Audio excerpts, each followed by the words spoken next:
কাঁপে, আমার পদভরে পৃথিবী দুলতে থাকে, আমার ক্রোধ হলে 3 লোক কেঁপে ওঠে। নাগ, যক্ষ, গন্ধর্ব, দেবতা সবাই আমার নামের মালা জপে। 3 লোকে সব চরাচরের প্রাণী কেবল আমার পূজা করে, কিন্তু তুই এমন একজন যে আমার পূজা করতে অস্বীকার করেছে। এটা কি সত্য? হ্যাঁ পিতাশ্রী, এই সত্য। কেন? কারণ সকলে ভক্তির জন্য নয়, ভয়ভীত হয়ে আপনার পূজা করে আপনার অহংকারকে বাড়াচ্ছে, আপনাকে কুপথে চালনা করছে। কিন্তু আমি আপনার পুত্র হয়ে আপনাকে এই কুপথ থেকে সরিয়ে সৎ মার্গে আনা আমার কর্তব্য মনে করি। তাই আমি আপনার পূজা করি না। তবে কার পূজা করিস তুই? পিতাশ্রী, 3 লোকে পূজার যোগ্য তো একজনই, অচ্যুত অবিনাশী পরমেশ্বর শ্রী বিষ্ণু ভগবান। আমি তারই পূজা করি। মূর্খ পুত্র, তুই সেই বিষ্ণুর কথা বলছিস যে আমার ভয়ে ব্রহ্মাণ্ড ত্যাগ করে পালিয়ে গেছে, যে আমার ক্রোধাগ্নি মুহূর্তের জন্য সহ্য করতে পারে না। শোন প্রহ্লাদ, বিষ্ণু আমার পরম শত্রু, সে আমার ভাইয়ের হত্যাকারী। আর তোর এই কর্তব্য যে অসুর কুলের পরম শত্রু বিষ্ণুর প্রতি বিদ্বেষ পোষণ করবি। না পিতাশ্রী, ভগবান বিষ্ণু তো কারোর শত্রু নন, উনি তো সকলের পালন কর্তা। তুই মিথ্যা বলছিস। সে অবশ্যই আমার শত্রু, সে আমার নাশ করতে চায়। এ আপনার ভ্রম। যে প্রকার ওর জন্য বিষ্ণু সবই প্রাণী ওর সন্তান, সেই প্রকার আপনিও ওর সন্তান। উনি আপনার নাশ কখনোই করতে চান না, কেবল আপনার কুকর্মে, আপনার অধর্মের নাশ করতে চান। আমার কুকর্মী বলছিস, আমার অধর্মী বলছিস? মূর্খ, বিষ্ণু আমার নাশ করুক না করুক, কিন্তু আমি তোর নাশ অবশ্য করবো। এও আপনার ভুল পিতাশ্রী। ভগবানের ইচ্ছা বিনা কেউ কারোর নাশ করতে পারে না। যতক্ষণ ওর ইচ্ছা না হবে ততক্ষণ জগতের যে কোনো শক্তি আসুক, আমার নাশ হবে না। হ্যাঁ, যদি প্রভুর ইচ্ছা হয় তবে আপনার কিছু করা বিনাই আমার নাশ হয়ে যাবে। অবশ্য হবে, কারণ আমার ইচ্ছা, আমি এখানকার ভগবান। পিতা, এই অহংকারী আপনাকে সত্য দেখতে দেয় না। যেদিন আপনি আপনার অহংকার আর অভিমানকে ত্যাগ করে সত্য হৃদয় ওর স্মরণে যাবেন, তখনই আপনি বুঝতে পারবেন যে উনি সর্বশক্তিমান। ওর ইচ্ছা বিনা একটি পাতাও নড়তে পারে না। আমার প্রার্থনা শুনুন, এখনো সময় আছে। ভগবান বিষ্ণুর স্মরণে গিয়ে ওর চরণেতে মাথা নত করুন। উনি পরম দয়ালু, উনি তৎক্ষণাৎ আপনার সকল অপরাধ ক্ষমা করে দেবেন, আপনাকে পাপহীন করে দেবেন।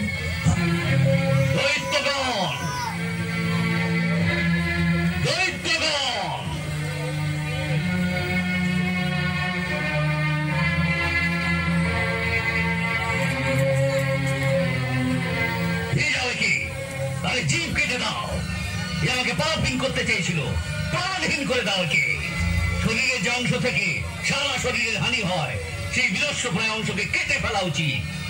যাও, নিয়ে যাও, আগে সর্বপ্রথমের মৃত্যুর সংবাদ আমাকে শোনাবে, তাকে প্রচুর পারিতোষিক দেওয়া হবে। যাও, নিয়ে যাও এই কুল কলঙ্ককে। চল চল।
তোমরা সবাই মিলে ওকে মারতে পারোনি। অস্ত্র কাজ করতে পারে না তো যাও ওকে পাহাড়ের চূড়া থেকে ফেলে দাও। যাও।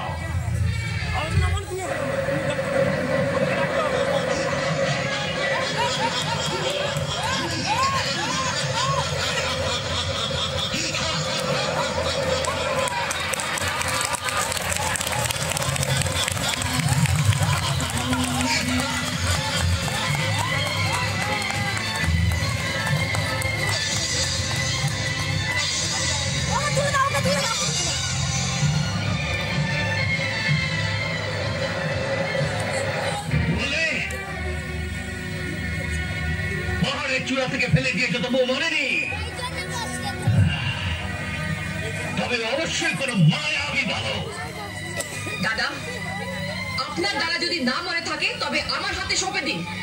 অলিকা, তুমি না, তুমি বা কি করবে? আপনি তো জানেন আমি বরদান পেয়েছি যে অগ্নি আমার কিছুই করতে পারবে না। তাই ওকে আমি আমার কোলে নিয়ে চিতার ওপর বসছি। এদের সকলকে বলে দাও চারিদিকে আগুন লাগিয়ে দিক, ও অতি সহজেই ভস্ম হয়ে যাবে।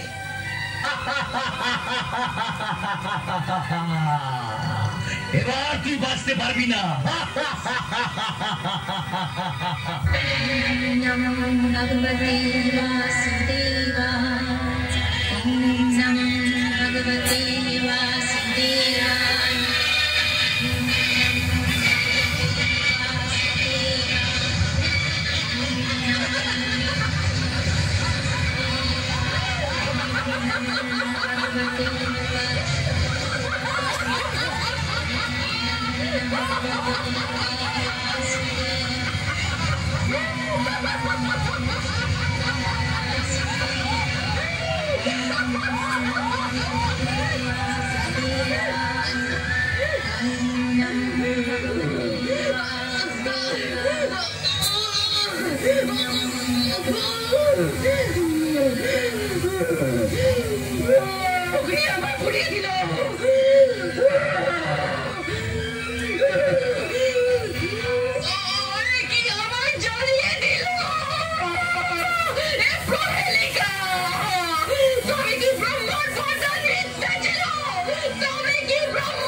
অসত্য ছিল না, তুমি তার অশুদ্ধ প্রয়োগ করেছ। আমি তোমার এই শক্তি তোমার সুরক্ষার জন্য দিয়েছি।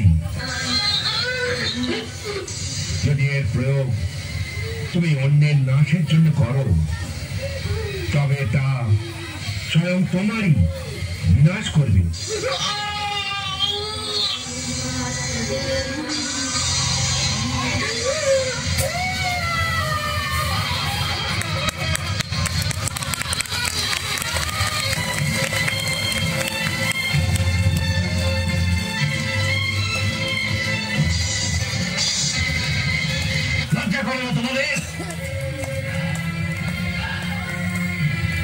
বারবার এই কথা বলতে যে তোমরা এই সামান্য ক্ষুদ্র বালককে মারতে পারোনি। ক্ষমা করুন রাজন, আমরা অনেক চেষ্টা করেছি প্রহ্লাদকে বধ করা, কিন্তু কে জানে কোন এক অজ্ঞাত শক্তি ওকে রক্ষা করে যায়। আমরা ওকে আগুনে জ্বালিয়েছি, পাহাড় থেকে ফেলে দিয়েছি, কিন্তু হে রাজন, আমরা এর কোনো ক্ষতি করতে পারিনি। আমরা খুবই লজ্জিত।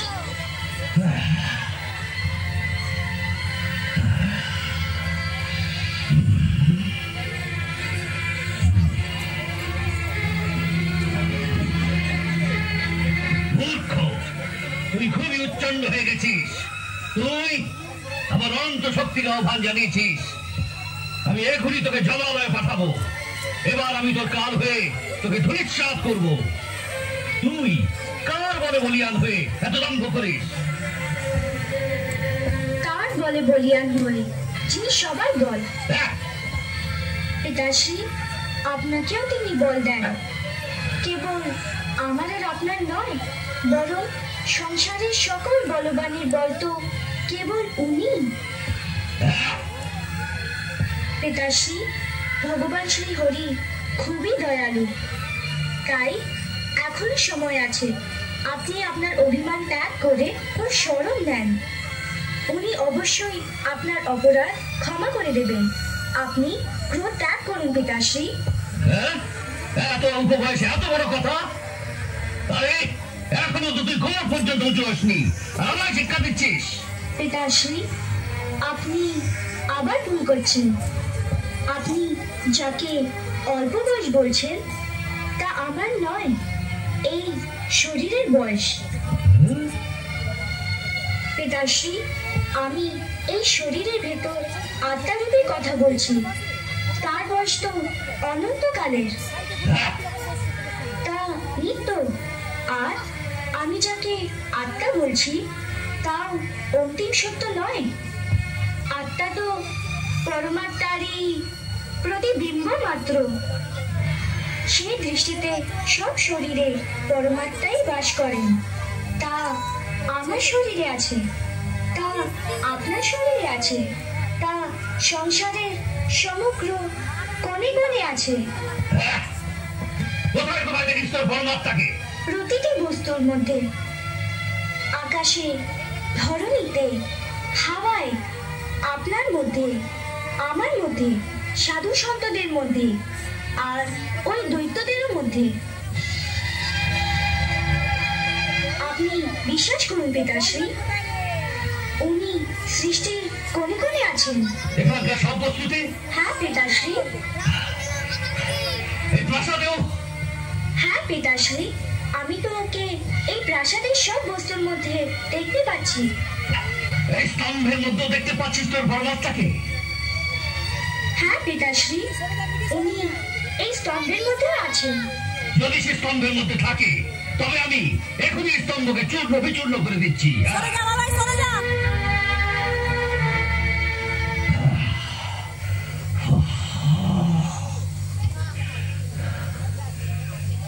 যদি এই স্তম্ভের মধ্যে তোর ভগবান থাকে তবে আজ না স্তম্ভ থাকবে না তোর ভগবান।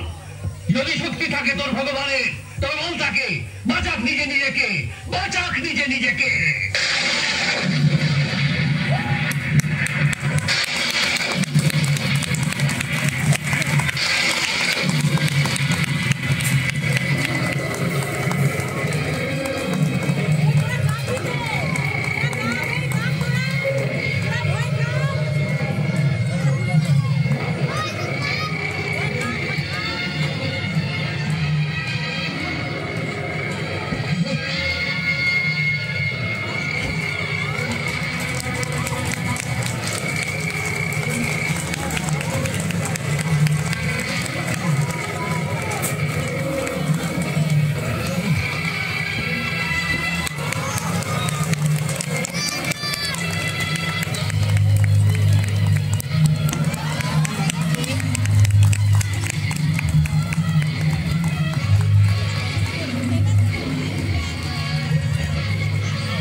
বিধ্বংসী হিরণ্যকশিপু, তুই ব্রহ্মার বরদান পেয়েছিলি, তুই কোন ব্রহ্মার সৃষ্টির দ্বারা মরবি না। ভগবান নৃসিংহ ব্রহ্মার সৃষ্টির মধ্যে নেই, তিনি না নর না পশু, না সুর না দৈত্য। এখন সময় না দিন না রাত, সন্ধ্যাকাল। তোকে না অস্ত্রের দ্বারা মারা হচ্ছে না শস্ত্রের দ্বারা, তোকে নৃসিংহ ভগবান তার নখের দ্বারা বধ করছেন।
আপনারা দাঁড়িয়ে দাঁড়িয়ে ভগবানের আরতি শেষ করে যাবেন।